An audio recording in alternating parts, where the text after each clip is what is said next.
Ira Sleeps Over by Bernard Waber.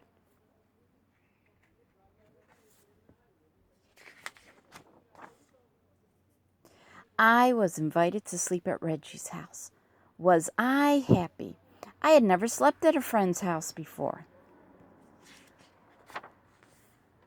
But I had a problem. It began when my sister said, "Are you taking your teddy bear along?" "Taking my teddy bear along," I said. "To my friend's house? Are you kidding? That's the silliest thing I ever heard. Of course I'm not taking my teddy bear."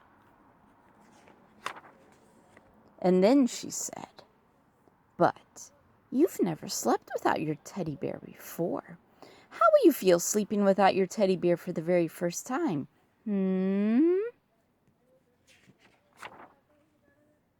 "I'll feel fine. I'll feel great. I will probably love sleeping without my teddy bear. Just don't worry about it," I said. "Who's worried?" she said. But now she had me thinking about it. Now she really had me thinking about it. And I began to wonder, suppose I won't like sleeping without my teddy bear. Suppose I just hate sleeping without my teddy bear. Should I take him?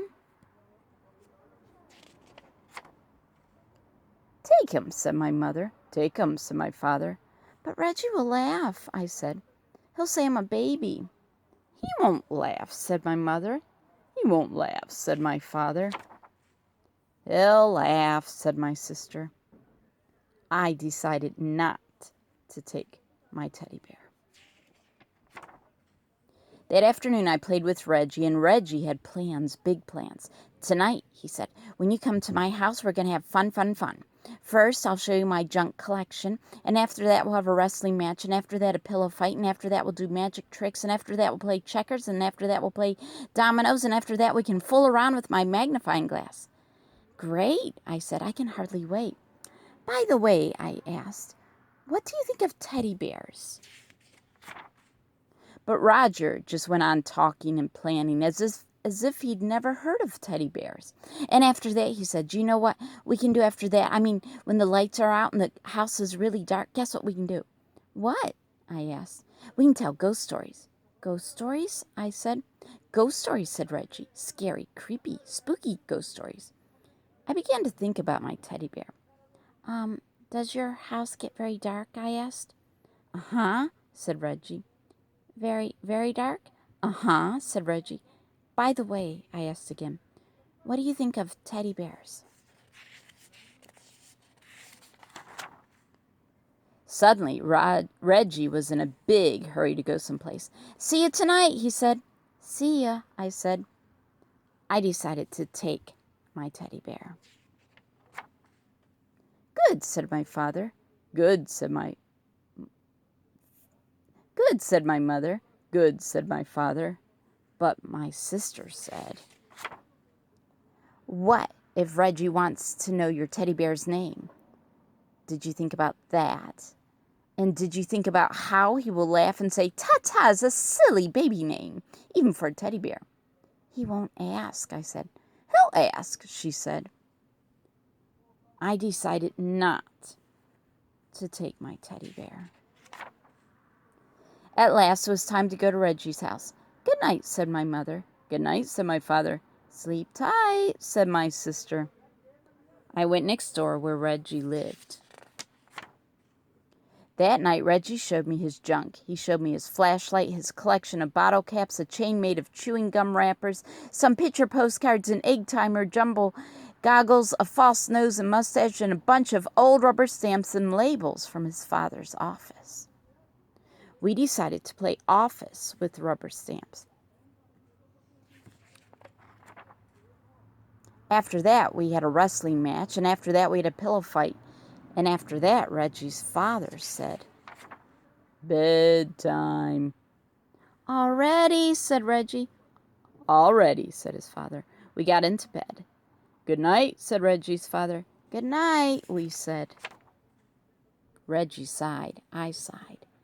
"We can still tell ghost stories," said Reggie. "Do you know any?" I asked. "Uh-huh," said Reggie. And Reggie began to tell a ghost story. Once upon a time there was a ghost, and he lived in a haunted house only he did most of the haunting himself. This house was empty except for this ghost because nobody wanted to go near this house. They were so afraid of this ghost, and every night this ghost would walk around this house and make all kinds of clunky, creaky sounds. A rump, like that. And he would go around looking for people to scare because that's what he liked to do most, scare people. And he was very scary to look at. Oh, he was scary to look at.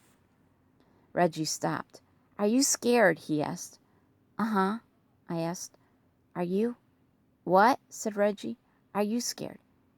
Just a minute, said Reggie. I have to get something. What do you have to get? I asked. Oh, something, said Reggie. And Reggie pulled the something out of a drawer, and the room was dark, but I could see it had fuzzy arms and legs and was about the size of a teddy bear. I looked again. It was a teddy bear. Reggie got back into bed. Now about this ghost, he said. Is that your teddy bear? I asked. What? Said Reggie. Is that your teddy bear? You mean this teddy bear? The one you're holding, I said. Uh-huh, Reggie answered. Do you sleep with him all the time? What? Said Reggie. Do you sleep with him all the time? Uh-huh. Does your teddy bear have a name? Does your teddy bear have a name? I said louder. Uh-huh, Reggie answered. What is it? You won't laugh? Said Reggie. No, I won't laugh, I said. Promise? I promise. It's Foo-Foo. Did you say Foo-Foo? Uh-huh, said Reggie. Just a minute, I said. I have to go get something. What do you have to get? Reggie asked. Oh, something, I answered. The next minute, I was ringing my own doorbell. The door opened. Ira, everyone said. What are you doing here? I changed my mind, I answered. You what? Said my mother. You what? Said my father. You what? Said my sister. She was still up. I changed my mind, I said. I decided to take Tata after all. I went upstairs. Soon I was down again with Tata. My sister said, Reggie will laugh. You'll see how he'll laugh. He's going to fall down laughing. He won't laugh, said his mother. He won't laugh, said my father. He won't laugh, I said. I came back to Reggie's room. I have a teddy bear, too, I said. Do you want to know his name? I waited for Reggie to say, uh-huh, but Reggie didn't say, uh-huh. Reggie didn't say anything. I looked at Reggie. He was fast asleep, just like that. He had fallen asleep. Reggie, wake up, I said. You have to finish telling the ghost story. But Reggie just held his teddy bear closer and went right on sleeping. And after that, well, there wasn't anything to do after that. Good night, I whispered to Tata, and I fell asleep too.